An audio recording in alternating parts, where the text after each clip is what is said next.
Saudações, queridos e queridas! Está no ar mais um Random J-League com todas as novidades e informações do melhor campeonato de clubes da Ásia e que você ouvinte fica por dentro de tudo o que rola no campeonato japonês. É isso aí, galerinha. Resumão completaço da J1, da J2 e também da J3. Como sempre, vocês estão na companhia de Elias Falas, o Barburinho na apresentação, comentários da lenda, o mito Mr. Thiago e Cruz. Tudo bem com você, meu irmãozinho? Salve, salve Elias, bom dia, boa tarde, boa noite a todos os nossos queridos ouvintes. Voltamos para mais um Rinomaru sobre J-League e eu tava rindo aqui, tentando segurar a risada, porque eu vou falar, Elias. O Elias está sendo boicotado pelo nosso tempo de gravação. O Craig Biddy? Exatamente. Porque o nosso bot de gravação que a gente usa para gravar o podcast não aceita mais o Elias gritando saudações no meu programa, então tá sempre travando saudações. E hoje a gente teve que refazer algumas vezes essas saudações do Elias, porque ele tá tendo que fazer um falsete, ele meio melody agora, pra não subir demais o tom da voz e o bot não picotar o som do Elias. Então, detalhe muito curioso. Elias, estamos em semana de jogo muito importante pela seleção. Imagino que tá todo mundo aguardando, né, essa data FIFA, com o Japão tendo a possibilidade de se classificar para a Copa do Mundo, com bastante rodada de antecedência. Jogos interessantes, obviamente vai ser a pauta do Rinomaru na próxima semana após o fim da data FIFA, mas fiquem de olho aí nas nossas redes sociais, fica o nosso disclaimer, né, para essa semana, né, que nós estamos falando sobre o J-League, mas os olhos de todos os fãs do futebol japonês estão muito com a questão da seleção, pitacos, coisas sobre escalação, convocados ou não, a gente deixa para falar na próxima semana, e vamos colocar então aí a liga, né, nos seus devidos lugares. A gente teve que correr um pouquinho, né, atrás das últimas rodadas, porque realmente ficou um pouquinho mais curto, né, o nosso tempo para poder fazer os podcasts. E antes de começar o podcast, Elias, gostaria de falar com você um assunto que não tem nada a ver. Começou a Major League Baseball 2025 e quero saber qual é o time do Elias no beisebol norte-americano. Você tem time lá, Elias? Que time meteu? Que time é teu, exatamente? Olha, alguém te interessou? Gostou de alguma coisa? Gosta de alguma coisa? Posso contar uma história engraçada da minha infância? Pode. Vamos lá. Muito antigamente aqui em Curitiba, inclusive a loja, tinha uma loja de importados americanos que vendia muito item de esporte americano, então basquete, beisebol, futebol americano. Inclusive essa loja era da mulher do presidente do Curitiba na época, lá o Mauad, sabe? Peraí, é uma loja só de importados de esporte americano, é bem específico. Bem específico isso, hein? Tinha uns brinquedos, tinha um doce, era uma loja de coisa americana. Mas o forte era os esportes americanos. Então minha mãe comprava muita camisa de basquete, inclusive tinha uma jaqueta de chuva de Chicago Bulls. Era muito legal. E nesses andares aí da loja, a minha mãe comprou um kit para mim de beisebol que vinha uma luva, uma bolinha e um taco do Braves. Olha só, do Braves, legal, gostei. Tudo tamanho infantil, né? Era um taquinho, a luvinha também era pequena e a bolinha. O escudo do Braves ainda é aquele machado rústico lá com a pedra amarrada na madeira lá, ou já mudou o escudo dele? Ah, verdade. No caso, o Braves... Ah, tá. Eu pensei que é não é o Milwaukee, então, né? Que é o Braves, né? É o Braves mesmo, né? Ah, tá. Então eu confundi. São os Bravos, então. Ah, tá. Então os Bravos eu até confundi, não é esse time. Os Bravos, eles... O símbolo deles é esse mesmo. Ah, tá. Eu até... Engraçado que assim, o Atlanta, então é o Atlanta Braves, né? O Atlanta Braves ele tem esse machado embaixo, mas eu acho que eles estão meio que reformulando a marca, porque hoje é um A, né? Mas em alguns lugares você vê que é só um Azinho meio modificado, né? Então não é o Milwaukee Braves, Braves, né? Na verdade, né? Que eu achei. Então é o Braves mesmo. Então o time do Atlanta, esse sim, é bem mais conhecido, já ganhou World Series umas 3, 4 vezes, então é time bom esse aí, esse é time forte mesmo. Bom time pra torcer. Cara, eu sinceramente, eu não tenho ainda, como sempre, eu sou Eu sou Em cima do sempre muro. o cara que fica pulando, exato, assim, em cima do muro. Mas, cara, por causa do Shohei Ohtani, eu admito que eu assisto muitos jogos dos Dodgers, né? Então eu acho que hoje eu gosto muito dos Dodgers, gosto dos Angels, né, que era o antigo time do Shohei Ohtani, e também gosto do Marines também, cara, que é aquele que também é um time que já passou outros jogadores japoneses, já jogou muita cara internacional, passou por lá também do time do Marines. Então, é um time que eu acho bem interessante, apesar que esse é um time um pouquinho, né, que já não tá em boa fase nos últimos anos e tudo mais. Então, é um time interessante. Mas eu acho que hoje, por tudo que eu tô acompanhando, eu acho que hoje eu fico um pouquinho com os Dodgers aí, mas o fator Shohei Ohtani influencia demais essa minha escolha por hora. Certo, meu amigo? Certo, o Ichiro Suzuki era do Red Sox, né? No caso, o Shiro Suzuki, ele passou pelo Marines, aí depois ele passou por, eu acho que mais umas duas equipes, uma ou duas equipes ainda na Major League. Eu vou até pesquisar aqui, porque eu não sei ainda toda a história do Shiro Suzuki, mas se eu Eu não me lembro engano, que ele passou por lá também. nos anos 90 era o Kazu e o Ichiro Suzuki, né? Que dividiam as capas de revistas lá de esporte na época. Então, um cara que passou por grandes equipes e também um cara que era muito importante na seleção também, né? Então, Shiro Suzuki era bem incrível mesmo. Ó, ele passou ele jogou nos Yankees, né? Jogou no Marlins, jogou no Seattle Marines, né? O time que eu tava falando, né? Então, passou pelo Seattle Marines, jogou pelos Marlins, que é o Miami Marlins, jogou pelos Yankees, né? Então, Yankees é jogou mais até marketing de roupa do que qualquer outra coisa. Hoje em dia o Yankees virou marketing de Exatamente. roupa. O povo usa sem saber. Exatamente, a galera usa assim mesmo. Né, tem uns que nem conhecem o outro símbolo dos Yankees mesmo, né? Então, é um time que virou realmente bastante marca. Jogou no Oryx, né? O Oryx Buffaloes, né? Lá no Japão também. Então, esse aí, com certeza, 7 vezes no All-Star Games, ganhou Japan Series, 3 vezes MVP da Liga do Pacífico pelo Japão, jogando no Japão, Golden Glove. Putz, esse realmente ganhou de tudo que podia, mas Shiro Suzuki é uma grande lenda aí do beisebol japonês aí pra galera que gostaria de pesquisar um pouquinho mais. Elias, depois dessa vírgula f***ada que eu sempre tento fazer com o beisebol aqui no Rio do Maru, Entenda vamos falar de bem. bola? Vamos falar de bola rolando no chão, Elias? Bola rolando no chão e não sou eu tropeçando. Tivemos aí a quinta rodada, lembrando que as equipes da CL tivemos seus jogos adiados, né? Então o Frontale Marinos foi adiado lá para o dia 9 de abril e Viseu Kobe e Hiroshima para o dia 2 de julho. Na rodada normal, Ural meteu 1x0 no Fadiano, Alberex e o Verde ficaram 2x2, Gamba 1, Shimizu 0, Rei Sol 1, Kashima 3, Toco e Belmare 0x0, Yokohama 0, Matida 2, Cereço e Nagoya 1x1 e o Kyoto perdeu para Vispinha em casa pelo placar de 1x0, Thiago.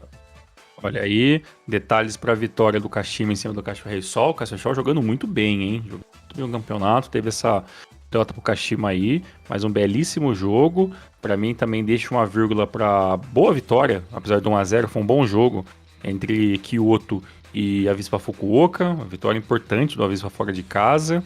E para a galera ali um pouco de meio de tabela, né, meio para a parte de baixo da tabela, um jogo bem interessante entre o Brex Negata e o Verde. Né, o jogo acabou em 2x2, resultado que não ajudou muito nenhuma das duas equipes, mas ainda assim um jogo bem interessante aí para quem queria ver um futebol um pouquinho mais alternativo dentro da J1.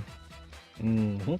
Maravilha, Tiagão. E na J1, vou começar falando aqui de um jogo que foi o do Matida contra o Albirex, de 1x0 do Matida jogando em casa, foi um placar mínimo, mas foi até um placar muito mentiroso, porque o Matida, apesar daquele jogo feio que a gente sempre vem comentando, né, Tiagão, dominou a partida, teve praticamente 70% de posse de bola o jogo inteiro, principalmente no primeiro tempo, né, a equipe do Brex praticamente não viu a cor da bola na etapa inicial, e o Nishimura aí fazendo seu golzinho de 1x0, o gol da vitória, poderia ter sido muito mais, só que a equipe do Matida não tava com, como que eu posso dizer, com a mira tão calibrada assim, né, Tiagão?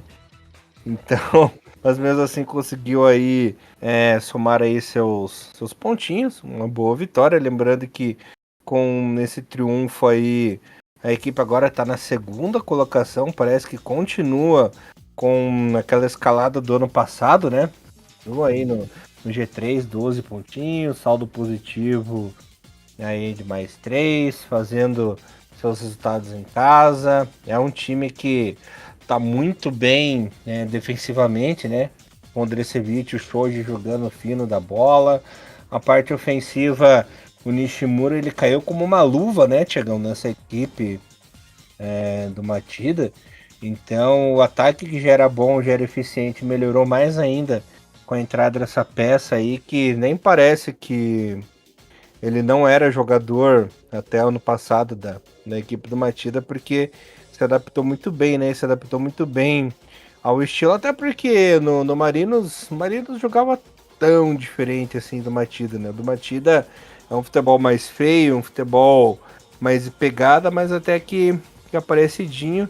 E o Albirex, é muito preocupante a situação do time. Em 6 rodadas ainda não venceu. Apenas 2 equipes não venceram ainda no campeonato, que é justamente o Albirex e o Nagoya Grampus, né? A equipe do Albirex aí tem 3 derrotas e 3 empates.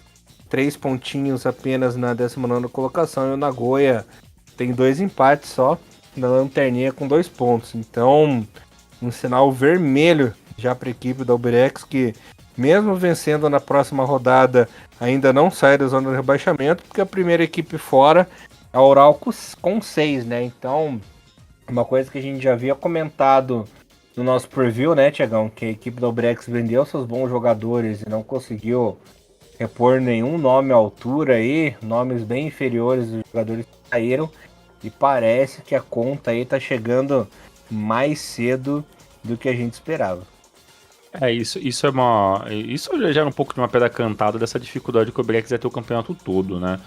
Mas o começo é até um pouco pior do que a gente imaginava, né? Apesar de pelo menos o time já ter conseguido 3 pontos, mas com 3 empates, né? Então são 3 empates e 3 derrotas, então é uma situação bem complicada. A gente vai falar muito sobre o Brex durante o campeonato todo, porque é uma equipe que tende a sofrer nessa parte de baixo da tabela. Apesar que a gente está vendo hoje equipes que a gente não imaginaria, né, que estaria na parte baixa de tabela, como o próprio Cereço, que hoje está na zona de rebaixamento. Cereço é uma das pautas do programa de hoje. O próprio Urawa também não está tendo uma vida fácil, né? Nagoya está amargando a última colocação, né? O Kama Marinos, tudo bem, o Marinos tem um jogo a menos, mas com um retrospecto muito aquém daquilo que a gente imaginava. E no caso do Matida, já é a terceira de vitória consecutiva, né? Lembro que o Matida estreou com uma derrota, Hiroshima, pelo placar de 2-1, se eu não me engano. Depois vence na segunda rodada a equipe a equipe da FC Tóquio e depois perde para a equipe do Verde. O Matida jogando bem mal aquela partida, acaba perdendo por 1-0. Depois disso, entrou um pouco nos trilhos, né? Essa questão do ataque voltou a funcionar. Eu ainda acho que o Matida deveria talvez se preocupar um pouco mais na parte defensiva. Eu acho que o maior problema do Matida pode ser esse meio para trás da equipe, né? Que tem que trabalhar muito bem para a equipe não tomar gols.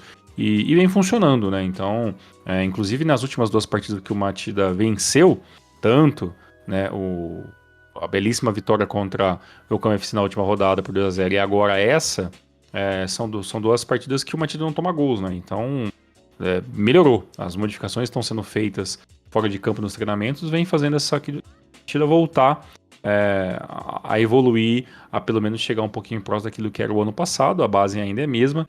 Perdeu-se sim alguns jogadores importantes, mas o Matida ainda tem condições de incomodar. Ganhar a liga, eu acho que não, mas incomodar eu acho que vai ser pelo menos interessante de ver, né? O próximo jogo do Matida, inclusive, é um jogo fora de casa contra a Visa Fukuoka. A Vispa também é uma equipe que vem de 3 vitórias consecutivas, também é uma equipe que veio de uma crescente depois de começar com praticamente 3 derrotas do campeonato, depois engatou mais 3 vitórias, então vai ser um jogo interessante fora de casa, e aí o Matida vai tentar a sua 4ª vitória, que poderia colocar ele de vez na primeira colocação, se o líder, que hoje é o Kashima, acabar tropeçando novamente. Uhum. E o jogo que todo mundo tava empolgado, votando que o Kashima ia vencer, isso aqui. Eu e o Thiagão, a gente falou, e o Bom Tempo também, nosso querido Bom Tempo, falou, ó, vai dar empate esse jogo aí, porque já é tradição dar empate. E deu no que deu, né, Thiagão? 1-1, Kashima Antlers e Ural, jogando lá no estádio de Kashima. O Ural até conseguiu abrir o placar no finalzinho do primeiro tempo, mas nos apagar da luz, o primo do Thiagão, Tinen, foi lá e deu números finais da partida. 1-1, um jogo muito equilibrado, um jogo muito disputado, né, Thiagão? Poderia até ter sido maior o placar, ou uma vitória do Kashima, ou do Ural. Poderia ser 2-2, 3-3, enfim, foi um jogo aí muito bom. O resultado custou, no meu ver, foi melhor pro Urawa do que pro Kashima. Empatar fora de casa com o favorito ao título é muito bom. Arrancou aí, tirou 2 pontos do Kashima, conseguiu arrancar um pontinho, até porque a equipe do Urawa, se não tivesse feito esse um pontinho aí, estaria na zona do rebaixamento nesse momento, né? Atrás aí do Cereço Osaka. Com esse pontinho, o Kashima é líder isolado, 13 pontinhos, saldo de mais 8. Mas o Kashima, ele mostrou, apesar de ser grande favorito, melhor elenco, bons jogadores, mostrou fragilidade no meio campo, né? A equipe do Kashima perdeu muita bola boba ali no meio campo. Só que foram lances que o Ural também se atrapalhou e não conseguiu, de fato, furar a defesa do Kashima, efetivar um bom ataque, né, Thiagão? Nessa partida. Mas tá justo. Pelo que as equipes mostraram em campo, tá justo. Teve até aquele lance inusitado do Yoma Suzuki com o Gustafsson, né? Que o Gustafsson foi lá reclamar pro juiz que o Yoma Suzuki chegou forte demais no lance. O Yoma Suzuki falou que ele tava dormindo, parecia um nenenzinho dormindo. Um bebê chorão porque tava reclamando, ficou chamando ele de bebezão e tudo mais. Créditos aí ao Bom Tempo que postou essa grande história no nosso Instagram. Se vocês quiserem ver com detalhes, nesse lance tá lá no nosso Instagram e também tá aqui no YouTube. Ele também colocou nos shorts do YouTube, né, em reels do Instagram. Tá aí uma piadinha de entretenimento aí do duelo de Kashima e Ural. Esse jogo ainda, pra mim, o jogo foi um pouquinho abaixo do que eu esperava, porque realmente a expectativa era muito grande, né, entre esse Kashima e Urawa no começo da temporada. E pra mim foi um jogo onde eu estranhei um pouco. E isso eu não vou dizer que foi um demérito do Kashima Antlers, porque eu acho que se o Kashima acabou jogando um jogo inteiro, né, e apenas teve 3 chutes corretos para gol, ou tentativas realmente mais apuradas, muito disso tem a ver com o quão competente foi o Urawa na questão de não deixar o Kashima dominar o jogo completamente. Mesmo jogando em casa, o Kashima sofreu alguns momentos contra a equipe do Urawa Reds e não conseguiu impor aquele futebol bem ofensivo que a gente vem acompanhando o Kashima sempre nesses últimos anos. O Urawa conseguiu flertar um pouco com a vitória no segundo tempo. Eu ainda acho que no primeiro tempo, apesar de tudo, né, o Kashima ficou com mais posse de bola, mas não conseguiu chutar gol. Né? E nas chances que o Urawa criou, inclusive o Urawa criou, se não me engano, o dobro de chances do que a equipe do Kashima Antlers consegue fazer gol com o Matsumoto ali no finalzinho do primeiro tempo. No segundo tempo, a equipe do Kashima até começou a aumentar a sua força de controle, mas não conseguia criar definitivamente, então conseguiu. O Tinenha consegue o gol lá com assistência do Ueda, inclusive, no finalzinho do jogo, mas o Urawa foi mais ofensivo, né? Então, o Kashima nessa partida tomou um pouco de um nó tático da equipe do Urawa Reds, porque não conseguiu impor, né, o seu ritmo de jogo, e acho que o Urawa até conseguiu teria condições de sair com o segundo gol, mas o Harakawa, o goleiro da equipe do Kashima, segurou muito bem ali a bronca ali quando foi necessário, e o Nishikawa poucas vezes foi acionado se comparar com o goleiro do outro lado. Então, a parte defensiva do Kashima meio que anulou um pouco as melhores chances, meio campo / defesa do Urawa anulou o ataque poderoso, né, da equipe do Kashima Antlers. Então, um setor anulou o outro, e o goleiro de um lado acabou tendo que trabalhar um pouco mais, mas no final das contas, 1-1 foi interessante.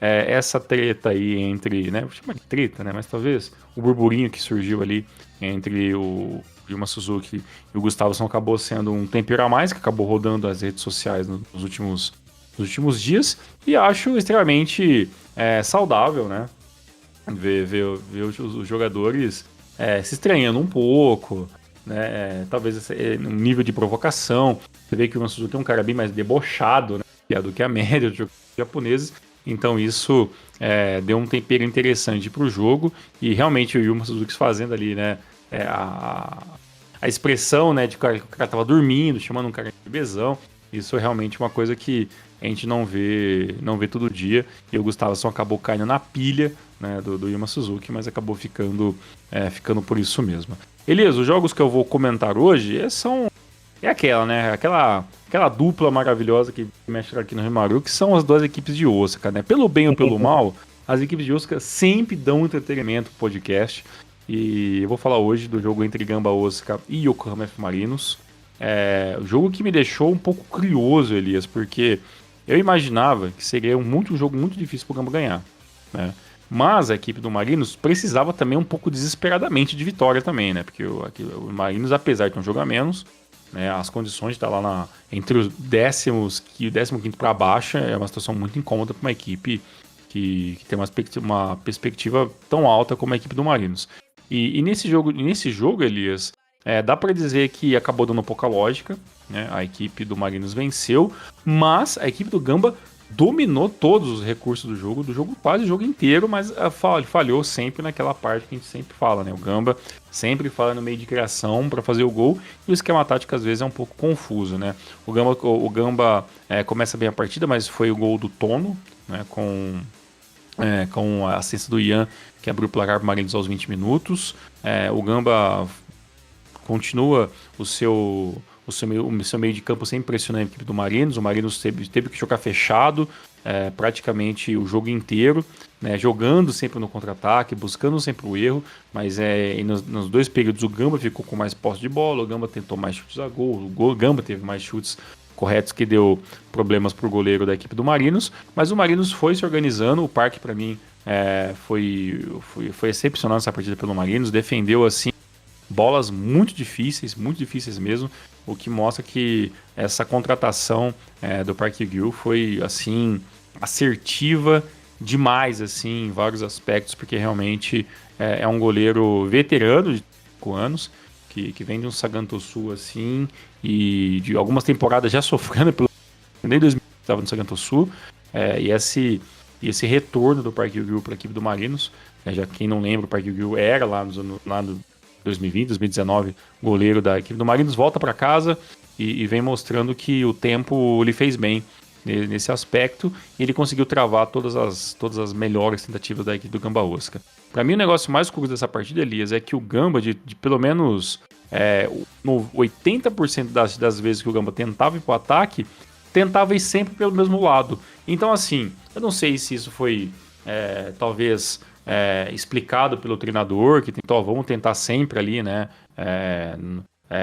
buscar ali por fora, vamos ver se o lado direito é a parte mais frágil deles, né, talvez isso tenha sido algo que tenha vindo do Poyatos, e as principais chances do Gamba vieram ali pelo Yamashita do lado direito, né, inclusive quando não era o Yamashita, poderia ser o Gebali, que às vezes voltava um pouco mais a linha de ataque do Gamba, mas os ataques foram sempre daquele mesmo lado, e aí chegou uma hora no jogo que isso ficou muito manjado, dobraram a marcação daquele lado, e aí meio que morreu o Gamba, né? Então o Gamba tentou o jogo todo apenas para um lado do campo, e quando a equipe do Marinos viu que ali seria da onde seriam as melhores chances, dava um pouco mais de espaço, forçava o Gamba a fazer finalizações de fora da área, e o Gamba acabou se anulando o jogo todo, e acabou perdendo pelo placar 2-0, já que lá nos 75 minutos o Ienaka, com a assistência do Tono, né, que tinha feito o primeiro gol, deu números finais à partida para esses 3 pontos da equipe do Marinos. E um outro jogo que eu vou falar, Elias, é da derrota, né? Essa foi uma derrota bem complicada de ver, foi um jogo bem difícil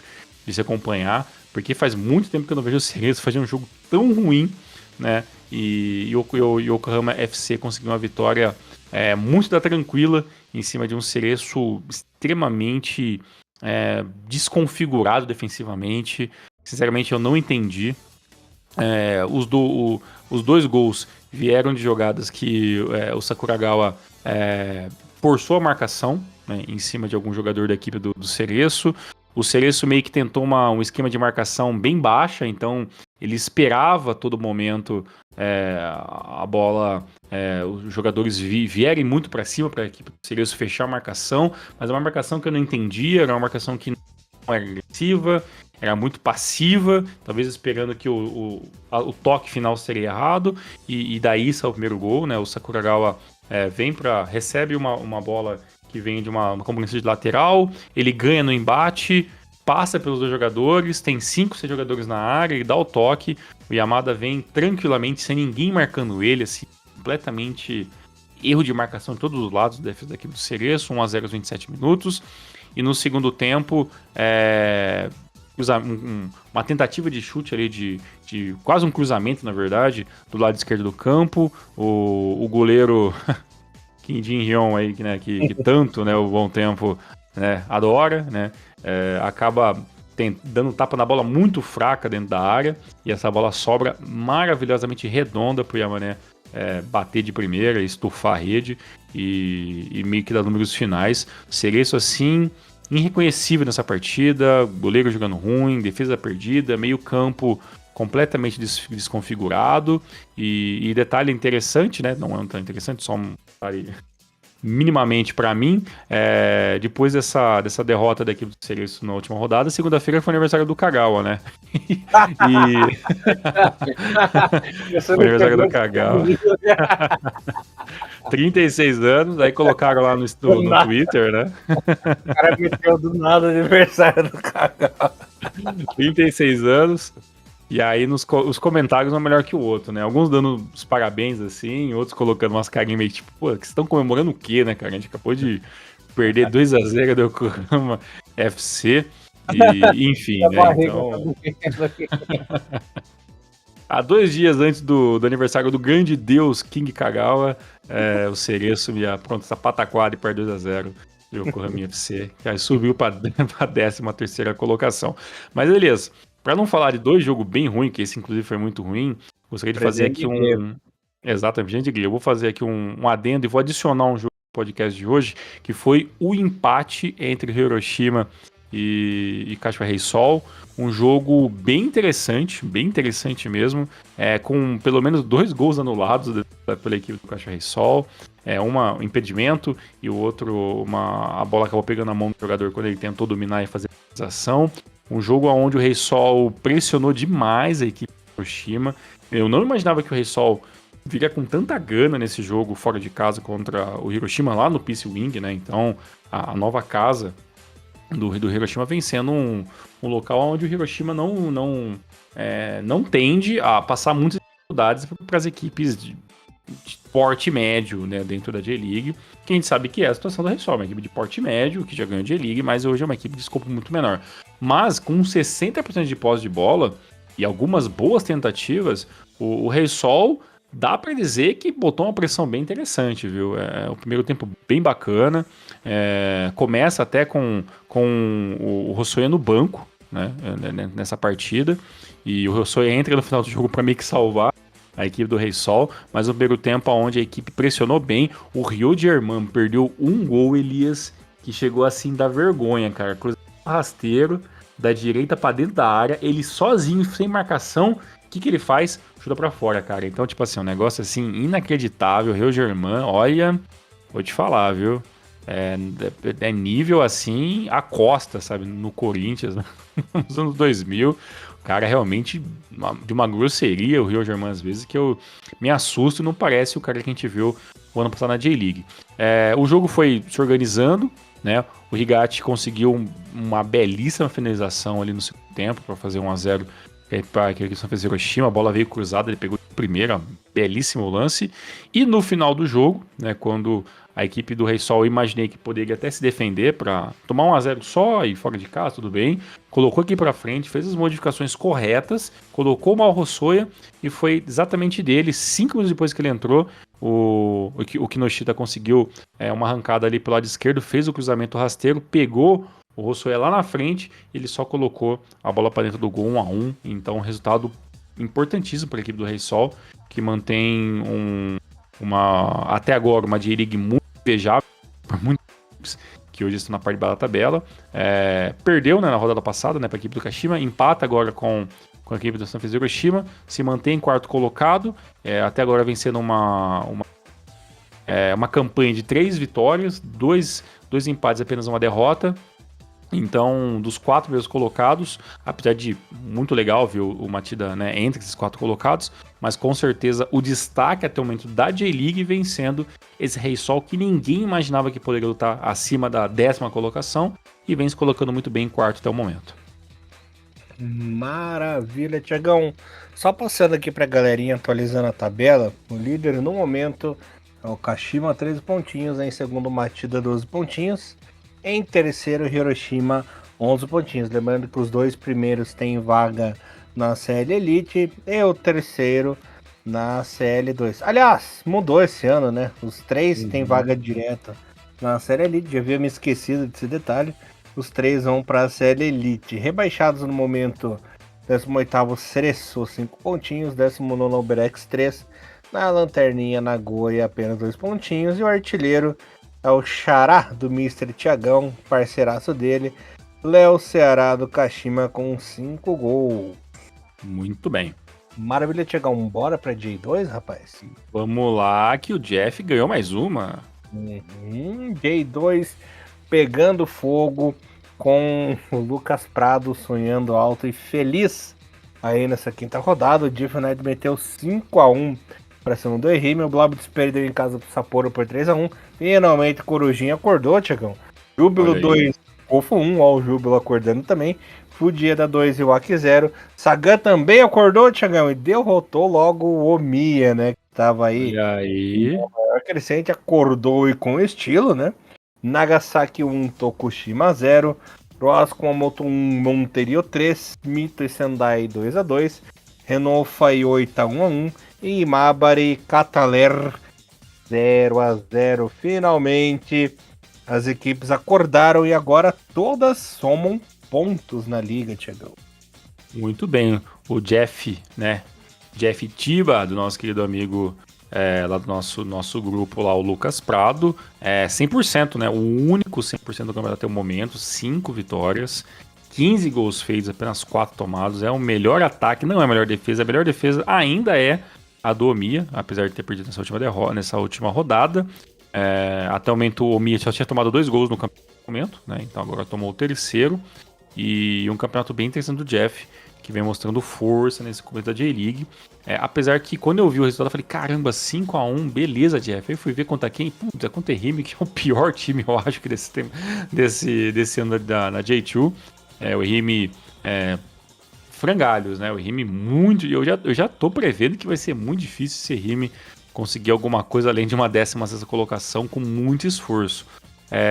E essa vitória do Sagan em cima do segundo colocado Ikomiya é uma vitória que dá um respiro grande, né? Porque até então o Sagan vinha de 3 derrotas consecutivas, consegue um empate na rodada passada contra o Iwaki, que é um adversário direto nessa parte de baixo da tabela nesse momento, e aí essa vitória em cima do Omiya por 1-0 meio que coloca 3 pontos e ele em 17º, né? Então é a primeira vez que respira fora da zona de rebaixamento, né, a equipe do Sagan.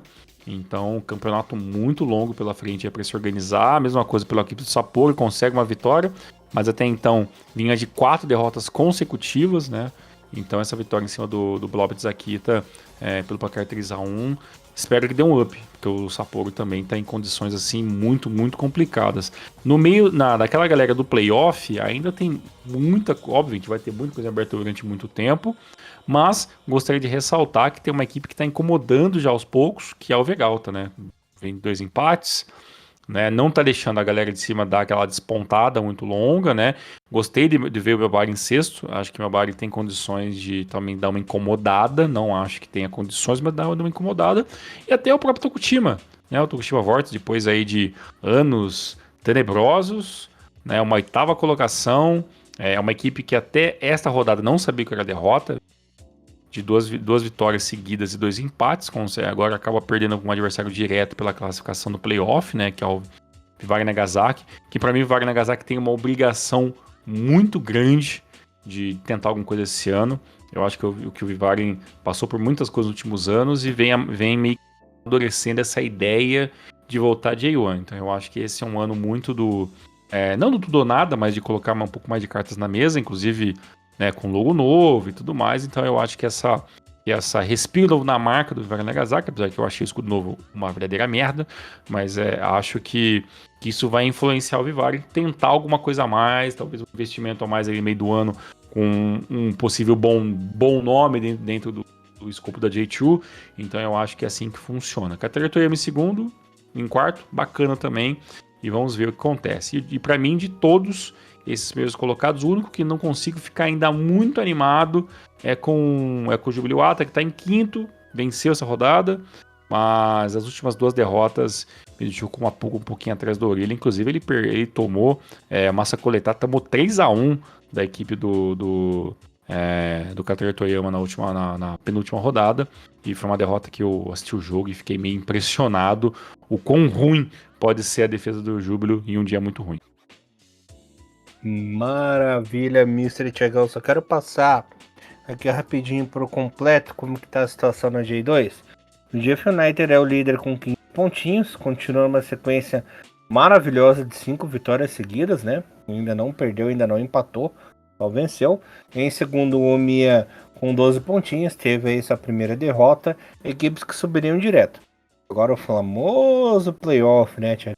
Nagasaki com 10, Katarina Toyama com 10, Júbilo com 9 e o Imabari com 8, né?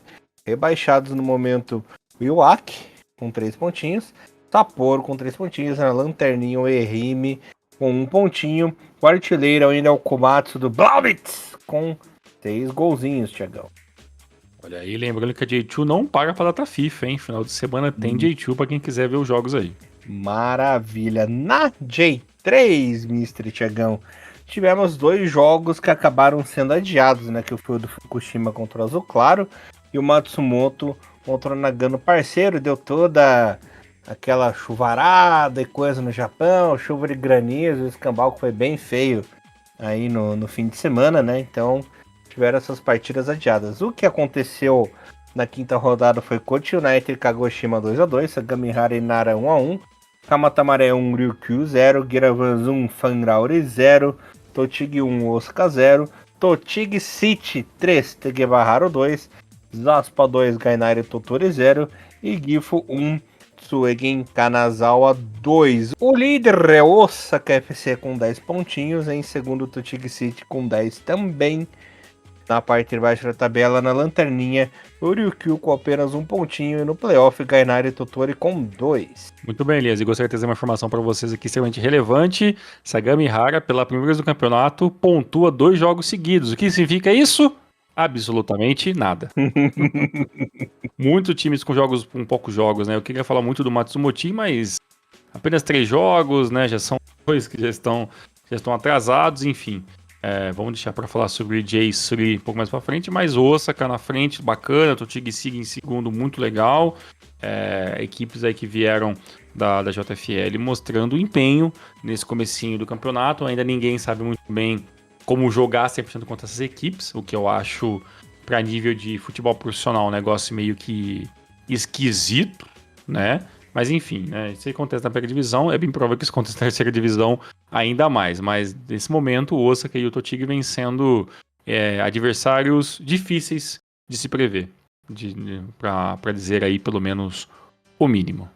Mas um campeonato que é difícil de se prever mesmo, Tiagão, é a nossa querida JFL, que Olha agora aí. está na segunda rodada, com os seguintes resultados: Honda e Verspa 0-0, Maruya 0 e Yokohama 1, Grulha 2, Hilux 1, Suzuka 1, Yokogawa Musashi no 0, Minebeia e Tiamo Hirakata ficaram em 1-1, Ureas 1, Criação Shinjuku 0, Opa, Thiagão, Okinawa 0, Raimir 4 e Asuka 0, Virtenmie 1. O líder da competição, Raimir Aomori, com 6 pontinhos. Em segundo, Grulha com 4. Na lanterninha, o primo do Shinji Okazaki, né? Maruyasa Okazaki ainda não pontuou. E nem o Yokogawa Musashi no Thiagão. Assim, ver o Guru Muroka jogando a JFL é um negócio que ainda eu vou demorar um pouquinho para me acostumar, né? Mas, na teoria, o Guru teria uma estrutura melhor do que uma equipe de JFL. Na teoria, né? Na teoria. Mas vamos ver daqui 20, 25 rodadas como que isso realmente se demonstra, né, dentro do campeonato. Eu consegui ver algumas coisinhas voltadas da primeira rodada, inclusive o Criação ganhou a primeira rodada de estreia, ali, só pra falar pra você, viu? Você que tá falando sobre a derrota na segunda rodada, mas na primeira ganhamos. Família Criação, tamo junto, em 2025 também. E essa segunda rodada, você percebe que os times que tinham dificuldades em 2024 continuam talvez com as mesmas dificuldades em 2025. Então, eu ainda acho que vai ser um campeonato muito pautado ali por 2, 3, 4 equipes no máximo, que vem sendo meio que o gap meio que natural da JFL nos últimos anos. Tô muito curioso para ver o que o Guru Muroka vai aprontar em 2025. Tem o Yokohama também, né? O Yokohama 3, né? E vamos ver aí o que dá para fazer. Ganhou essa rodada, né? Bacana. Já percebe que o Yokohama talvez sempre teve nível de JFL, né? Eles eram JFL jogado às traças dentro da terceira divisão. Então, enfim, né? São detalhes do futebol que não tem muito como a gente adivinhar. Mas interessante, né? A JFL também tem. Também vai ter rodada nesse final de semana, então, ou seja, né, tirando a J1, nas demais competições dentro do futebol japonês continuam normalmente, mesmo em final de semana aí de data FIFA, Elias.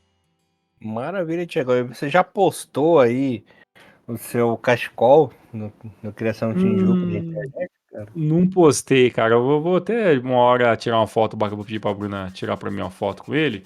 Aí eu mando lá no nosso grupo lá quando o Criação ganhar lá. Então não vai mandar nunca, né? Não, esse ano vai quando já ganhou, pô. Ganhou a primeira rodada, para de ser perseguidor da família Criação. Mas eu vou lá uma fotinha legal lá. Para depois do Thiago Bom Tempo, esse grande canalha pegar minhas fotos sem minha autorização e fazer GIFs que vocês veem, para quem tiver lá no nosso grupo do WhatsApp. Esqueci de falar uma coisa do programa, mas temos um grupo de WhatsApp, que a galera fica falando bastante coisa o dia inteiro lá, que é o resenha do Rino Podcast, que temos até capa nova, né, que é o goleiro, o jogador que caiu no fosso, né, que é a capa nova do Rinomaru lá. Era pra ficar a capa de uma semana. Pelo jeito vai ficar um bom tempo lá, a gente já não tem mais capa oficial por enquanto, aceitamos sugestões de capas e a galera comenta bastante lá, então todo mundo que quiser, o link para entrar no grupo do WhatsApp do Rinomaru Podcast está sempre aí rodando nas nossas redes sociais e também na descrição deste podcast, principalmente no YouTube, onde fica mais fácil da leitura do nossa descrição do episódio. Certo, Elias? Muito bem. Então voltamos na próxima semana com seleção japonesa. Voltamos com a J-League daqui 2 semanas. E também voltamos futuramente para falar sobre a CL. Saiu já, né, os confrontos. Azedou um pouquinho aí para as equipes japonesas, mas esse é um assunto do próximo programa. Já vão fazendo suas rezas, porque para passar de fase vai ser meio complicado, mas esse é um assunto do próximo Rinomaru Podcast. Elias, espero que semana que vem voltamos aqui para falar sobre Japão 100% da Copa do Mundo. Tamo junto e até semana que vem. Valeu, galerinha. Até semana que vem. Rinomaru, levando o melhor futebol japonês para vocês. Valeu, tchau. Valeu, forte abraço. Tchau, tchau. Sayonara.